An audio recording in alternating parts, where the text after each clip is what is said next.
Ақ жолтай жаңалық. Оңтүстік педагогтарына білім және ғылым министрі алғыс білдірді.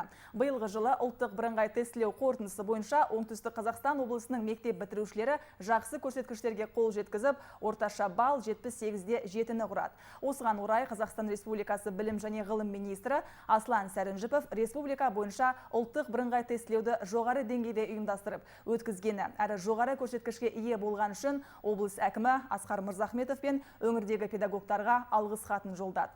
Аталған хатта ұбт нәтижесі оңтүстік қазақстандық педагогтардың жоғары кәсібилігі, жаңашыл тәжірибесін, жақсы дәстүр сабақтастығын дәлелдейді. Мектеп бітірушілердің қол жеткізген табыстары облыстың мұғалімдері мен оқушыларының шығармашылық жұмыспен айналысу үшін мемлекеттің қолайлы жағдайлар жасауының нәтижесі болып табылады. Білім және ғылым министрлігі оңтүстік Қазақстан облысының педагогтарына және жеке өзіңізге Асқар Исабекұлы өскелең ұрпақты лайықты оқытуға үлес қосып, ұлттық бірыңғай тестілеуге мектеп бітірушілерін дайындауға белсенді қатысқандарыңыз үшін алғыс білдіреді. Оңтүстік Қазақстандағы барлық педагогтарға шығармашылық табыстар мен жаңа жоғары жетістіктер тілейміз делінген.